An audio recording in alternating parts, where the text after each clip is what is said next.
guys! Mamimitas po ako ng katuray. Bali, itong katuray guys ay 4 months old pa lang ito mula nung tinanim namin. Pero tignan nyo guys, namumulaklak na siya, napapakinabangan na namin. Kumuha tayo niyan guys kasi magluluto tayo ng sinigang na hipon. At yung mga isasahog natin ay manggagaling lang guys dito sa ating bakuran. Ayan.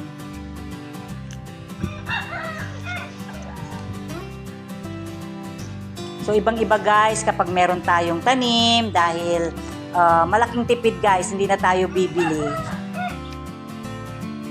Lalo't paborito ko ito guys, paborito ko ang katuray, ilagay sa gulay, pwedeng sa munggo, pwedeng sa pinakbet, pwede sa sinigang, at higit sa lahat guys, yung parang tinatawag na atsara lang, yung ilalaga mo lang, tapos lalagyan mo ng kamatis, sibuyas, sa konting bagong. Wow, sarap! Tapos may galunggong. Wow, sarap. Ang dami kong makakain yan guys. Paborito ko yan talaga. Kaya yan ang tinanim namin guys. Ayan. So ayan guys, so preskong presko ang ating kapipitas na katuray.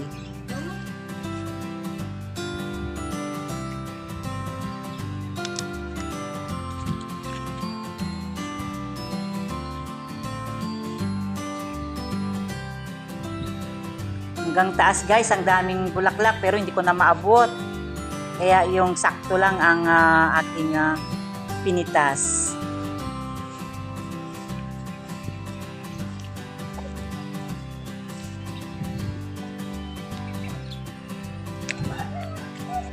So ayan guys, meron na tayong gulay na isasahog sa ating sinigang na hipon. At ngayon naman guys, ito kukuha tayo ng luya. Kasi naubusan ako ng luya guys. So hindi naman ako nag-aburido kasi sabi ko kahit wala akong stock na luya, meron akong luya dito sa aking bakuran. Ayan guys, so kukuha tayo yung sakto lang dun sa ihahalo natin sa ating sinigang para naman hindi rin masayang. Lalaki pa yan kasi kapag yung hindi natin siya gagalawin. So ito lang guys ang kinuha natin, yung sakto lang na ihahalo ko dun sa iluluto. So, di ba guys, ang ganda-ganda kapag yung meron tayong pananim. Pag naubusan ka, hindi ka na mag-aalala kasi meron kang pwedeng anihin sa bakuran mo. So, tanim-tanim guys, tanim-tanim. Ayan. Hindi mahirap tumubo ito guys, madali lang. Kaya kahit sa paso-paso lang, pwede tayong magtanim. Ito naman guys, yung ating pampaasim. Natural guys ang ating gagamitin na pampaasim sa ating sinigang na hipon. Ayan. Fresh na fresh guys sa puno ang kamyas. Ang daming bunga guys, oh. So ang sarap nito guys kasi talagang presko yung ating pang-sigang. Yung sampalok sana, kaya lang hindi pa guys namumunga. Pero masarap din na pangsigang ang sampalok. So itong kamyas muna guys, ang ating gagawing pang-asim. Sabi nila guys, swerte daw ang may tanim na puno ng kamyas sa harap ng bahay. Itong aming kamyas guys ay nasa harap ng bahay. Swerte siguro dahil hindi naman kami nagkukulang sa pang-araw-araw namin na pangangailangan. Pero syempre, ang pinaka-importante guys is yung marunong kang magbanat ng buto. Kasi kahit na may puno ka ng kamyas sa harapan ng bahay mo, kung hindi ka naman kikilos, paano ka naman mabubuhay, di ba? So, kailangan din guys ay magbanat tayo ng buto para kumita. So guys, ito na yung ating mga sangkap sa pagluto natin ng sinigang na hipon. Ito na yung bulaklak ng katuray na pinitas natin, nahimay ko na siya, inalis ko na yung mga tangkay-tangkay at yung parang pinakakuha niya sa gitna, ayan. At ito yung kamyas, nahugasan na natin at nahiwa na din siya. At yung kamatis, ang ilalagay natin para manilaw-nilaw siya, tapos may sibuyas. At yan yung luya guys, ayan yung kinuha natin dyan sa bakuran. Siyempre, itong ating hipon. Bali 1/4 ito guys, binili ko lang dyan sa naglalako dito kasi mag-isa ko lang naman, so okay na sa akin yung 1/4 guys. maubos ko yan kasi paborito ko talaga ang hipon.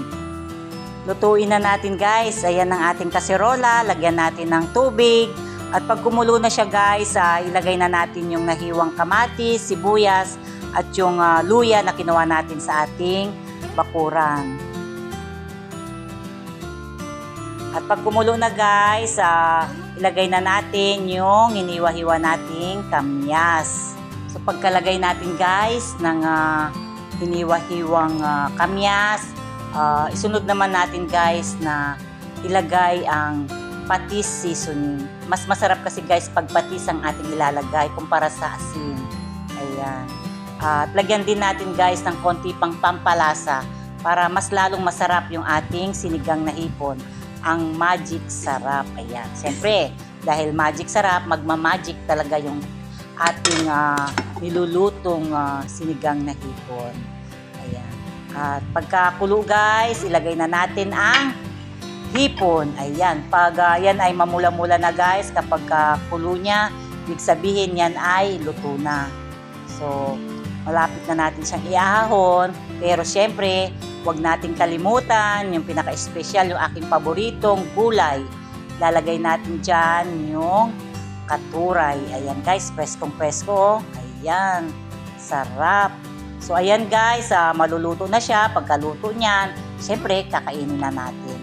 So, thank you guys. Thank you guys sa panunood, sa mga sisi ko, sa mga kakabsat ko. Thank you po sa suporta nyo sa akin. Maraming salamat sa pag-andyan kayo parate na patuloy na sumusuporta sa channel ko. At sa mga hindi pa po guys nakapag-subscribe sa channel ko, guys, subscribe na kayo. Don't forget to like and subscribe ha. O, ayan guys, so kain na tayo. Ayan na yung aking sinigang na hipon na ang mga ginamit natin ay galing sa ating bakuran. Yehey! So, tara guys, kain na po tayo.